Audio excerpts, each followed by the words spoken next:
तर ठाणे, पालघर, रायगड आणि नाशिक आणि साताऱ्याला मुसळधार पावसाची शक्यता आहे। पुण्यात मुसळधार ते अतिमुसळधार पावसाचा इशारा आहे। रत्नागिरी, सिंधुदुर्ग, कोल्हापूरला पावसाचा येलो अलर्ट देण्यात आला आहे। तर पुण्यामध्ये देखील मुसळधार ते अतिमुसळधार पावसाचा इशारा, रत्नागिरी, सिंधुदुर्ग, कोल्हापूरला पावसाचा येलो अलर्ट जो आहे तो देण्यात आलेला आहे।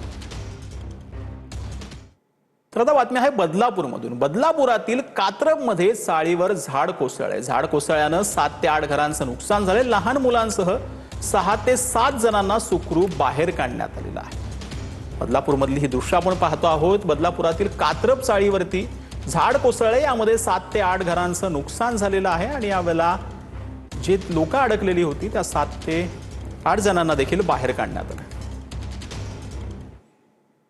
आता बातमी आहे विदर्भातून। भंडाऱ्यामध्ये गोसीखुर्द धरणाचे आणखी 2 दरवाजे उघडण्यात आले आहेत। 15 दरवाजांमधून 64,000 क्युसेक्स वेगाने पाण्याचा विसर्ग सुरू करण्यात आलेला आहे।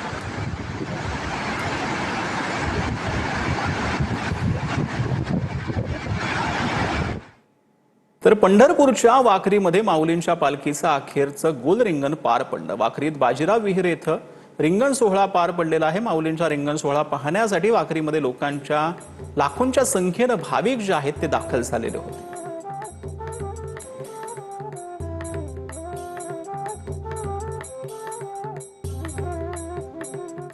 तर वाखरी येथील रिंगण तळावर वारकरी मर्दानी खेळ खेळतानाही पाहायला मिळत आहेत। वारकरी थकवा दूर करण्यासाठी हे खेळ खेळतात।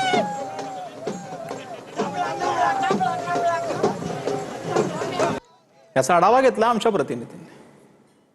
ज्ञानेश्वर महाराजांच्या पालखीचं आज वाखरी येथे शेवटचं रिंगण आहे आणि आपण पाहतोय वाखरी तळावरती या ठिकाणी सर्व वारकरी जे आहेत, विशेषतः युवा वारकरी जे आहेत, त्या ठिकाणी चिखल खेळण्याचा आनंद लुटताना आपल्याला पाहायला मिळतात। खरं तर यामध्ये आकर्षणाचं केंद्रबिंदू ठरतोय तो म्हणजे एक परदेशी पाहुणा आहे, तो देखील या ठिकाणी माऊलीच्या गजरामध्ये चिखलात माखलेला आपल्याला पाहायला मिळतो। आपण पाहतोय कशा पद्धतीनं हा माऊली जो आहे तो या ठिकाणी चिखलात माखलेला आणि माऊलीचा गजर करताना आपल्याला पाहायला मिळतोय। त्यामुळे आपण पाहतोय लहान थोर असतील, जात पंथ भेद सर्वच जे आहे ते विसरून या ठिकाणी सर्व वारकरी जे आहेत ते या विठुरायाच्या पंढरीकडे जाताना आपल्याला पाहायला मिळतात। कॅमेरामन गणेश रहाटेसह सागर सुरवसे, ट्यून इन मराठी, वाखरी, पंढरपूर।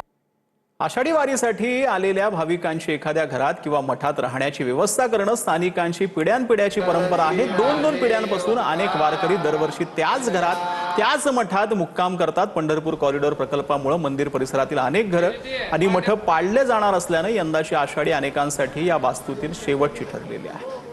याचा आढावा घेतला आमच्या प्रतिनिधींनी। यात्रेच्या कालावधीमध्ये अनेक व्यापारी तर मोठमोठे उद्योग करत असतात। आपण जर बघितलं कोट्यावधी रुपयाचे उलाढाल होत असते। मात्र प्रामुख्याने जर आपण बघितलं तर पंढरपूरचे मंदिर परिसरामध्ये जे काही नागरिक आहेत ते आपला वाटसरूचा व्यवसाय करत असतात। तर अनेक मठामध्ये आणि अनेक घरांमध्ये वेगवेगळ्या जिल्ह्यातून वेगवेगळ्या राज्यातून अशा पद्धतीनं खरं तरी वारकरी येत असतात। गेल्या कित्येक पिढ्यानपिढ्या त्यांच्या खरं तरी वारकरी एकाच ठिकाणी असे उतरत असतात। मात्र आज जर आपण बघितलं तर आषाढी यात्रा झाल्यानंतर पंढरपूरचा जो कॉरिडॉरचा प्रकल्प आहे तो राबवला जाणार आहे। त्यामुळे मंदिर परिसरातील अनेक घरं खरं तर यामुळे आता उद्ध्वस्त होणार आहेत। त्यामुळे अनेकांनी खरं तर या कॉरिडॉरला विरोध देखील केला होता। मात्र सरकारचा हा प्रोजेक्ट आहे, हा मात्र 100% हा प्रोजेक्ट राबवलाच जाणार आहे, यावरती सरकार देखील ठाम आहे। मात्र आपण जर बघितलं जे काही बाहेर राज्यातून आलेले काही भाविक इथं आहेत, आपल्याला बघितलं असं की ते देखील खरं तर भावुक झाले आपल्याला पाहायला मिळत। आलेले जे सगळे भाविक आहेत ते अक्षरशः भावुक झालेले आपल्याला पाहायला मिळतात।